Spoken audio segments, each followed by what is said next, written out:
Hello everyone and welcome back to another video on the channel. This is a slightly different video from my other ones, but if you guys like it, please let me know down below.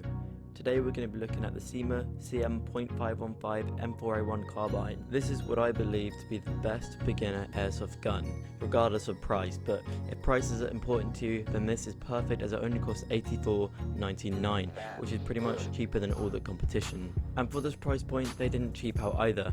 It shoots 0.2 gram BBs at 330 feet per second, and as it has a reasonably long barrel, it's still pretty accurate. One of the main reasons I think this is such a good beginner gun is its weight. Its full plastic construction means it keeps weight to a minimum. Now this is not realistic, so if you're looking for the most realistic type of gun, you're going to want to get a full metal build, as it will be much heavier and realistic feeling. But because this is full plastic, it's light, easy to maneuver, which is perfect for someone who's new to airsoft, which is exactly the target audience this gun is made for. Now it comes stock with one magazine. This is a reasonably good magazine, but it is high cap, meaning it's very rattly when you're running along. But if you don't care about that, then it's perfect as it holds 300 rounds approximately, which means if you're a beginner and you're not going to be hitting your shots first time, then you can just spray and pray with this gun. Whilst this is great, if you're a beginner you might not know this, you're going to need more than one mag, as 300 rounds is not enough for a long game. Even if you're doing a quick CQB match, it's probably still not going to be enough. So I'd recommend, like I have, to go out and buy 2 extra magazines of full metal construction, and the 2 I bought were only about $12.99 each, and they were 440 rounds approximately, so it gave me more bullets and they were metal, which means they were built better and they were slightly heavier, which gave the gun a more realistic feel. One thing that I love about these cheap guns is that you can upgrade them to make them look and feel a lot better for not much money. This upgrade I've done here is a cheap £10 vertical foregrip, but it's secure, it looks good, it makes the gun more comfortable and gives it an overall more expensive appearance for a very cheap price. I definitely recommend you get one if you have some cash laying around. It's obviously not essential, and if you're on a budget you definitely don't need it, but for a cheap gun, to make it look and feel a lot better, a vertical foregrip is a great upgrade to start with.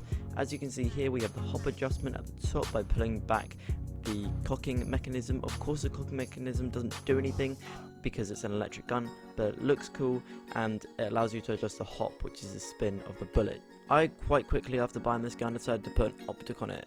Now I wouldn't get an optic straight away, because if you decide not to stick at airsoft, you've only spent £80 on the gun and then you've got nothing else invested in it. But if you decided you're keeping it the sport, I'd get a red dot sight as your first scope, and you can try it on this gun. If you decide to keep using this gun, that's brilliant. If you then want to upgrade, you can then transfer the scope over. I think an optic is essential, but as a beginner the iron sights will do just fine. So like I said, this is an electric gun, so you can simply take the back of the rubber stock here, and as you can see, here is where the battery goes in. This is a mini Tamiya connector and is the crane configuration. The suggested battery voltage is 9.6, but it comes with an 8.4 volt. One of the first upgrades I did was get that more powerful battery, as it will allow you to shoot faster and of course last longer in games. If you have 2 batteries as well, take 2 to the field with you. Therefore if you're playing for a long time and one does end up dying, you can just swap out the battery and you're ready to play again. I run the gun with 0.25 gram BBs, which are heavier than it suggests, and it still dials them in at around 300 feet per second, maybe around 290. I'll now show a quick clip of me firing it. Now I was dry firing it, so I didn't fire it much, as that is bad for the gun.